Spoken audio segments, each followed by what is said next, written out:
Hi everyone. आज के lecture में हम सीएसएस के एक इंटरेस्टिंग टॉपिक के बारे में बात करने वाले हैं, जिसका नाम है pseudo classes and pseudo element. ये दोनों ही टॉपिक वेरी इंपॉर्टेंट है। ओके, तो इन दोनों ही टॉपिक को हम डिटेल में समझेंगे और ये भी समझेंगे साथ के साथ कि pseudo classes and pseudo element कैसे काम करते हैं और इन दोनों के बीच में क्या डिफरेंस है। ओके, सो स्टार्ट करते हैं अपने इस टॉपिक को। फर्स्ट हम बात करते हैं अपने होवर की। होवर का मतलब क्या होता है? ये हमारा सूडो क्लासेस का पार्ट है।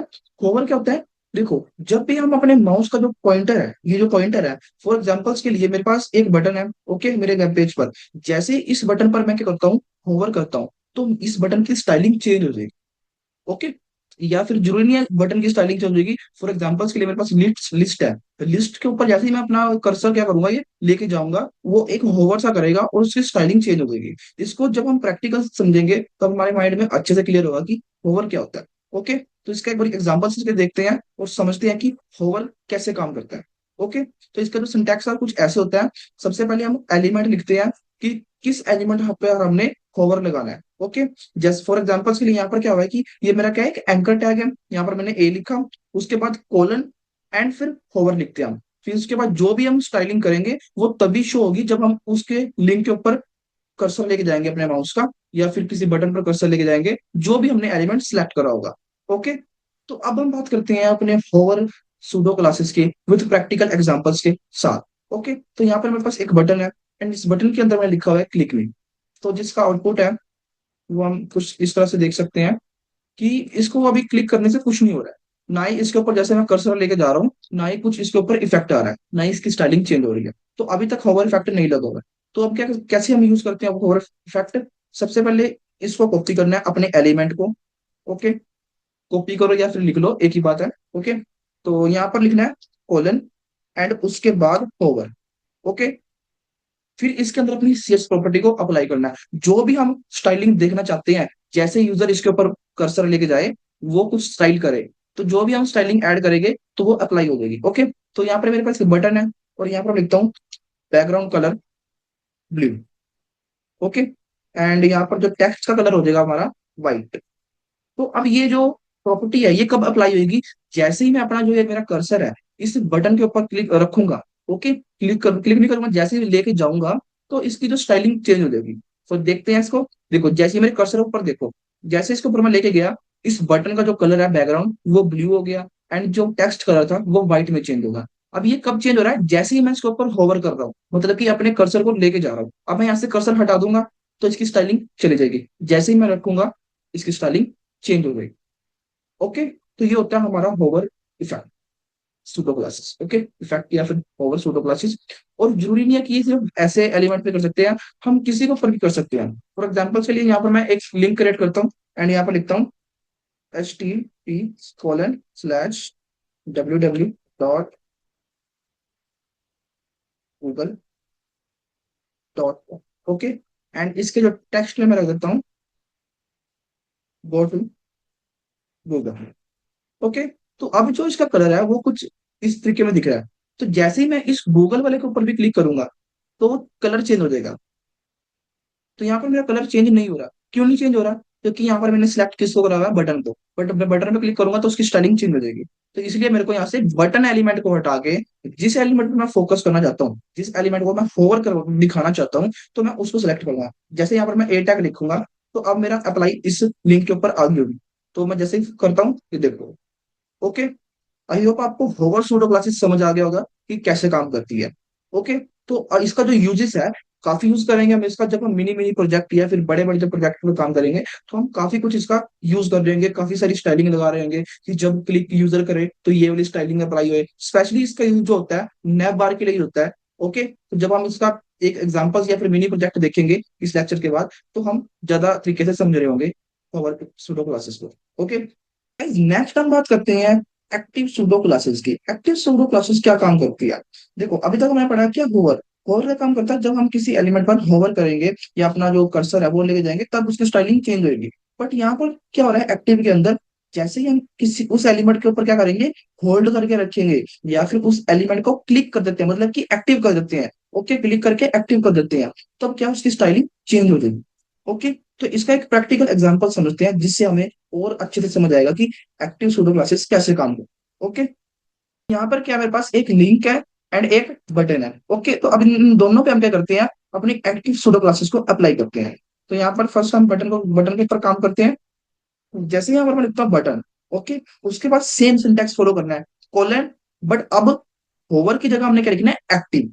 ओके, एक्टिव, एंड यहाँ पर हम लिखते हैं बैकग्राउंड कलर रेड, एंड जो उसका टेक्स्ट कलर है उसको कर देते हैं हम व्हाइट। ओके, ये हो गया हमारा। एंड यहाँ पर हम एक ऊपर भी काम कर लेते हैं,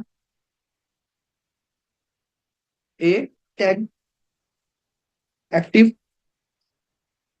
और यहाँ पर जब हमारा जो हमारा लिंक है वो क्लिक हो जाएगा, तब उसकी कलर के ऊपर उसकी जो स्टाइलिंग है वो चेंज होनी चाहिए। ओके, या कलर चेंजेस होना चाहिए। ओके, तो यहाँ पर जो इसका बैकग्राउंड कलर हम कर देते हैं वॉयलेट,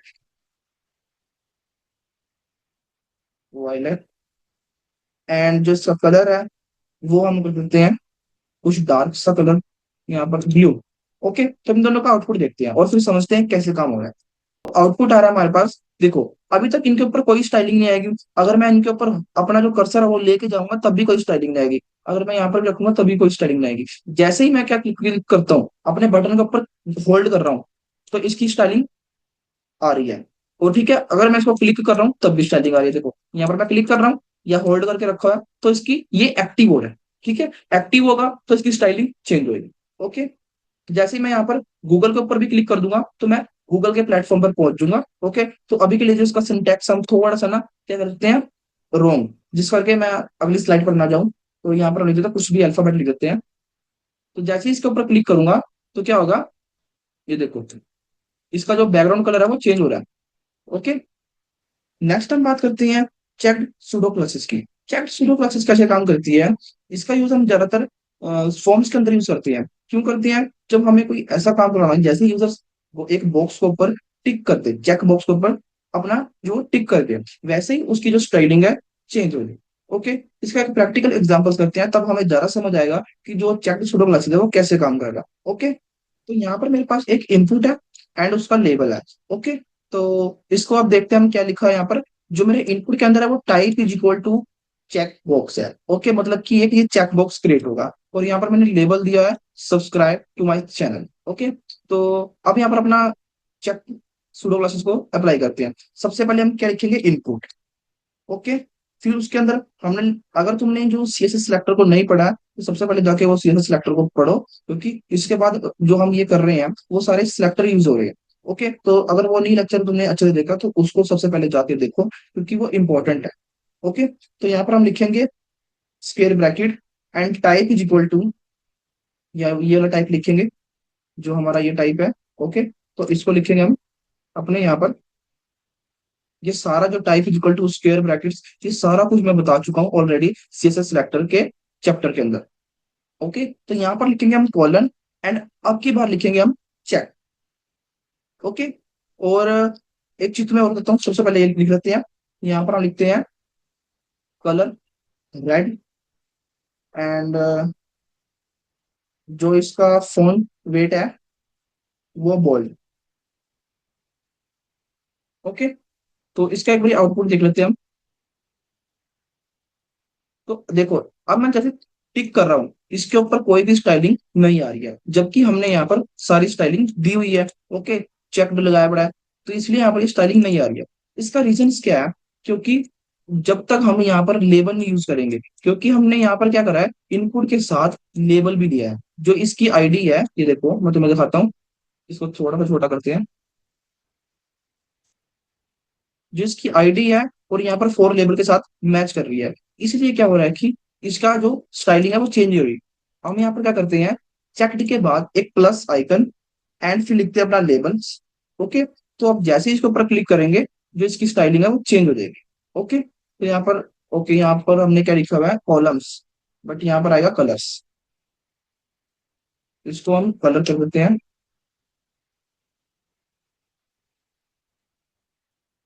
तो जैसे ही मैं इसके ऊपर टिक करूंगा, तो एक तो इसका जो टेक्स्ट का कलर है वो रेड हो जाएगा, और ये जस्ट बोल्ड में चला जाएगा, बोल्ड में हो जाएगा। ओके, तो समझ आ गया कि चेक्ड सूडो क्लासेस कैसे काम करती है। ओके, नेक्स्ट हम बात करते हैं nth of type pseudo classes की। मतलब कि यहाँ पर सबसे पहले हम इमेज को समझते हैं। अगर हमें इमेज समझ आ गई तो हमें ये वाला सूडो क्लासेस भी समझ आ जाएगा। तो यहाँ पर क्या हुआ पड़ा है, मेरे जो वेब पेज के अंदर मल्टीपल पैराग्राफ है। ओके, तो और उसके उनके पैराग्राफ के बीच में भी काफी सारे मैंने टैग लगाए हुए हैं। ओके, तो यहाँ पर इस इमेज का मतलब क्या है, यहाँ पर लिखा मैंने P colon nth of type, फिर उसका टाइप दिया है पैराग्राफ का, कौन सा पैराग्राफ है, नंबर 3। तो मेरे वेब पेज के अंदर नंबर 3 पे जोन सा पैराग्राफ होगा, उसके ऊपर ये प्रॉपर्टी अप्लाई हो जाएगी। या पैराग्राफ होगा, यहाँ पर कोई भी एलिमेंट हो सकता है, div भी हो सकता है, h1 भी हो सकता है, h2 भी हो सकता है। मतलब कि जो भी एलिमेंट हम उसका nth ऑफ टाइप, मतलब कि उसका नंबर ऑफ टाइप, कि ये जो मेरा मान लो पैराग्राफ है, इसके जो पैराग्राफ है ना, इसका जो तीसरे नंबर पे पैराग्राफ है, मतलब कि जो मेरे वेब पेज पर तीसरे नंबर पे जो पैराग्राफ है, उसका कलर रेड कर दो। ओके, तो यहाँ पर हम यूज करते हैं nth ऑफ टाइप। समझ आ गया nth of type pseudo classes क्या होती हैं, इसको एक बारी प्रैक्टिकल करके देखते हैं, जिससे हमारे और माइंड में क्लियर होगा कि nth ऑफ टाइप क्या होता है, nth ऑफ टाइप और सूडो क्लासेस कैसे काम करते हैं। ओके, तो स्टार्ट करते हैं अपने प्रैक्टिकल। तो यहाँ पर मेरे वेब पेज के अंदर 6th पैराग्राफ है, एंड उनकी एक एक हेडिंग है। First paragraph, second paragraph and third paragraph, fourth. Okay, यहाँ पर हमारे पास फिफ्थ है, सॉरी सिक्स्थ नहीं, फिफ्थ पैराग्राफ है। तो हम यहाँ पर हम सिंपली फिफ्थ कर देते हैं। ओके, तो मेरे पास फिफ्थ पैराग्राफ है। तो अब क्या काम करता है हमारा जो nth ऑफ टाइप है, फॉर एग्जांपल्स के लिए मैं इसको थोड़ा सा छोटा कर देता हूँ। ठीक है, तो फर्स्ट इज ये हो गया, एंड सेकंड इज ये, ऐसे करके मेरे पास 5 पैराग्राफ है। ओके, तो अब मेरे को क्या करना है, जो मेरा ये पैराग्राफ है, देखो इस पैराग्राफ के बाद एक H1 आ रहा है, फिर पैराग्राफ आ रहा है, फिर H1 आ रहा है। ओके, तो ये मैटर नहीं करता कि उनके बीच में टैग आ रहे हैं या नहीं आ रहे। ओके, टैग चाहे आ रहे हो या नहीं आ रहे हो, जो हमारा nth टाइप है वो वैसे ही काम करेगा कि अगर फर्स्ट पैराग्राफ है, मैंने अपने ब्राउजर को क्या बोल रहा है कि जो पैराग्राफ का nth ऑफ टाइप नंबर 3, मतलब कि जो हमारे तीसरे नंबर पे पैराग्राफ है उसका कलर चेंज करो। तो उस बीच में जितने भी टैग आएंगे वो सारे इग्नोर किए जाएंगे, वो ढूंढा जाएगा किसको, नंबर 3 पे जो पैराग्राफ है उसके ऊपर कलर प्रॉपर्टी दी जाएगी। तो एक बार करके देखते हैं। तो हमारे लिखते हैं यहाँ पर पी, पी मीन्स हो गया यहाँ पर हमारा पैराग्राफ। ओके, और nth ऑफ टाइप, यहाँ पर लिखते हैं nth of type paragraph, nth of type. तो यहाँ पर मेरे को देना है नंबर 5th पे, सोच पर मेरे को नंबर 5th पे स्टाइलिंग करनी है। नंबर 5th पे जो पैराग्राफ है, दैट मीन्स हमारा ये वाला पैराग्राफ। ओके, तो लिखते हैं बैकग्राउंड कलर, अभी के लिए इसको हम यहाँ से कट कर देते हैं, background colour blue. Okay, and जो हमारा कलर है वो किस में आना चाहिए, व्हाइट में। और यहाँ पर एक बॉर्डर भी लगा देते हैं हम साथ के साथ, बॉर्डर 5 पिक्सल, कुछ भी दे दो, 5 पिक्सल, सॉलिड ब्लैक। ओके, तो अब ये तीनों प्रॉपर्टी सिर्फ जो 5 नंबर पे मेरा पैराग्राफ होगा, 5th नंबर पे, सिर्फ उसी के ऊपर अप्लाई होगी। ओके, तो चेक करते हैं एक बारी। तो देखो, सिर्फ जो मेरा पैराग्राफ 5th नंबर पे था, सिर्फ उसी के ऊपर प्रॉपर्टी अप्लाई हुई है। इसको एक बार समझते हैं। यहाँ पर हमने ब्राउजर ने कहा कि पैराग्राफ किसको टारगेट करा, हमें पैराग्राफ को। तो ब्राउजर ने पैराग्राफ को यहाँ पर देख लिया कि कितने पैराग्राफ है, 1 2 3 4 5, 5 पैराग्राफ है हमारे ब्राउजर के अंदर, वेब पेज के अंदर। ओके, तो फिर उसने चेक करा कि nth ऑफ टाइप, कौन सा टाइप यूजर्स ने तो बोला है स्टाइलिंग देने के लिए। तो यहाँ पर हमने 5th दे दिया था, तो उसने 5th पर यहाँ पर स्टाइलिंग आ गई। अगर मैं यहाँ पर नंबर 4 देता या 3 देता, तो 3 के ऊपर चले जाता। अगर मैं 2 देता तो 2 पे, 1 देता 1 पे। ओके, और अगर मैं ये चीज H1 पे करूँ, H1 पे भी सेम काम होगा। अगर मैं लिख दूं H1, ओके, और यहाँ पर टाइप दे दूं, 5th पे दे दूं, तो मेरी 5th पे कलरिंग चेंज हो जाएगी। अगर यहाँ पर मैं 3 पे दे दूं तो 3 पे चल जाएगी, 1 पे दूंगा तो 1 पे चल जाएगी। ओके, समझ आ गया कि nth of type pseudo process क्या होता है, कि अगर हमने मल्टीपल एक ही टैग को यूज करा है, चाहे उसके बीच में काफी सारे टैग है, ये मैटर नहीं करता, चाहे एक पैराग्राफ के बाद डिव आ रहा है, सेक्शन आ रहा है, आर्टिकल आ रहा है। ओके, बट हमारे पैरा जो HTML पेज के अंदर काफी सारे पैराग्राफ लगे हुए हैं, तो हमने क्या करना है, उस पैराग्राफ का nth ऑफ टाइप को स्टाइलिंग देनी है, तो हम ऐसे यूज कर सकते हैं।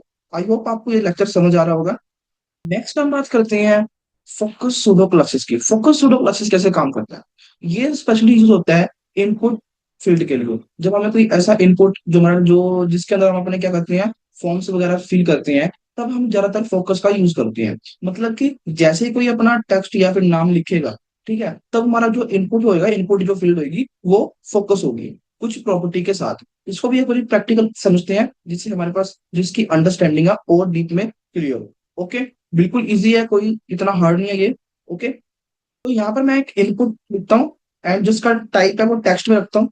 और अभी के लिए यहाँ से हम नेम आईडी वगैरह को रिमूव कर देते हैं।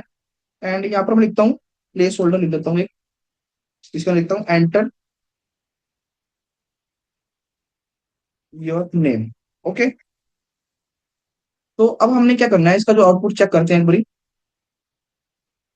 तो अभी के ऊपर जैसे ही इसके ऊपर मैं क्या क्लिक कर रहा हूँ, कुछ टेक्स्ट लिख रहा हूँ या फिर इसके ऊपर मैंने क्लिक करा, फोकस करा, तो कोई भी स्टाइलिंग चेंज नहीं हुई। ओके, तो इसी को लिए हम यूज करते हैं फोकस। जैसे इसके ऊपर अभी के लिए मैं यहाँ पर सिंपल करता हूँ, तो अभी ये क्या है, एक हल्का सा लाइट ब्लैक में है, मतलब कि फोकस नहीं हुआ पड़ा है। जैसे ही उसके ऊपर मैं क्लिक कर दूंगा तो ये फोकस हो जाएगा और इसकी स्टाइलिंग चेंज हो जाएगी।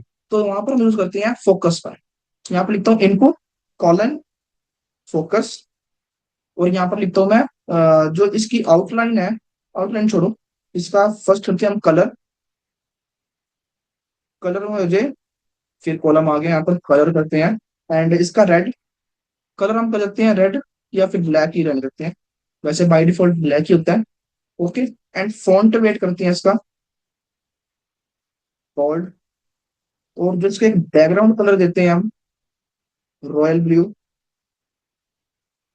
एंड बॉर्डर, बॉर्डर इसको दे दो 2 पिक्सल, 3 पिक्सल दे दो। सॉलिड, सॉलिड हम दे सकते हैं यहाँ रेड। ओके, तो अब मैं जैसे इसके ऊपर क्लिक करूंगा तो इसके ऊपर स्टाइलिंग आ जाएगी। ओके, इसको थोड़ा सा हम बड़ा कर देते हैं। जैसे इसके ऊपर मैं क्लिक करूंगा इसके ऊपर स्टाइलिंग आ जाएगी। ओके, जैसे इसको मैं रिफ्रेश करता हूँ या फिर हट देता हूँ तो इसकी स्टाइलिंग चली जाएगी। मतलब कि फोकस ये कब यूज हो रहा है, जब मैं इसके ऊपर फोकस कर रहा हूँ। देखो जैसे ही मैं इसके ऊपर फोकस करूंगा तो इसकी स्टाइलिंग आ जाएगी। अगर मैं लिखता हूँ हरदीप सिंह। ओके, तो इसका भी हम काफी यूज करेंगे जब हम लॉगिन चीजें, लॉगिन वाली चीजें बनाएंगे, जैसे कुछ लॉगिन टेक्स्ट हो गया है, तो तब वहां पर हम इसका यूज करेंगे। ओके, तो समझ आ गया फोकस सूडो क्लासेस। लास्ट हम बात करते हैं first child and last child pseudo classes की। ओके, तो इसकी सबसे पहले हम इमेज को समझते हैं, फिर इसका प्रैक्टिकल एग्जांपल्स करते हैं। ओके, तो यहाँ पर क्या है, एक एलिमेंट है, कुछ भी एलिमेंट हो सकता है। तो फर्स्ट चाइल्ड किसके लिए हो रहा है, अगर हमारे पास क्या करना है, हमारे हमने सिंपल सी बात है। फर्स्ट लास्ट हम बात करते हैं फर्स्ट चाइल्ड सूडो क्लासेस की and last child pseudo classes की। तो फर्स्ट चाइल्ड सूडो क्लासेस इसलिए यूज होता है जब हमें किसी एलिमेंट का फर्स्ट चाइल्ड सिलेक्ट करना हो। ओके, और लास्ट चाइल्ड इसलिए यूज होता है जब हमें किसी एलिमेंट का लास्ट चाइल्ड को स्टाइलिंग देनी है। ओके, इसका ज्यादातर यूज हम लिस्ट वगैरह के अंदर करते हैं, तो इसको एक बारी प्रैक्टिकल समझते हैं, तब हमारे पास जो अंडरस्टैंडिंग होगी इसकी ज्यादा आएगी। ओके, तो स्टार्ट करते हैं इसका प्रैक्टिकल एग्जांपल्स। यहाँ पर मैं क्या करता हूँ, एक लिस्ट क्रिएट करता हूँ। फर्स्ट ऑफ ऑल यहाँ पर यूएल, एंड यूएल के अंदर मल्टीपल एल आई लिखता हूँ। ओके, तो फर्स्ट में मैं लिखता हूँ एप्पल, एंड सेकंड में बनाना, एंड मैंगो, एंड लास्ट में ले सकते हैं हम ग्रेप्स। ओके, तो अब हम समझते हैं अपने फर्स्ट चाइल्ड को एंड लास्ट चाइल्ड। तो अपने सीएस फाइल में जाते हैं, यहाँ पर लिखते हैं हमने फर्स्ट एंड फर्स्ट, सबसे पहले फर्स्ट की बात करते हैं। फर्स्ट चाइल्ड सिलेक्ट करना है, फर्स्ट चाइल्ड सिलेक्ट, तो लिखेंगे एल आई फर्स्ट चाइल्ड। इसको ऐसे करते हैं L I and first child. ठीक है, तो अब हमने क्या कहा कि जो एल आई है हमारे वेब पेज के अंदर, एल आई है, उसका फर्स्ट चाइल्ड को स्टाइलिंग दो। ओके, तो यहाँ पर लिखते हैं हम कलर। ओके, कलर में लिखते हैं ब्लू। तो देखो जो मेरा एप्पल का कलर है वो ब्लू हो चुका है, इसको थोड़ा सा बोल्ड कर दें ताकि थोड़ा सा ठीक दिखे। ठीक है, तो ये जो मेरा एप्पल का कलर है वो ब्लू हो चुका है, ये फर्स्ट चाइल्ड है। किसका चाइल्ड है, अपनी लिस्ट का फर्स्ट चाइल्ड है। अगर यहाँ पर मैं लिख दूंगा लास्ट चाइल्ड, तो ये जो कलर है वो किसके ऊपर आ जाएगा, ग्रेप्स के ऊपर। ठीक है, तो ये होता है first child and last child pseudo classes. Okay,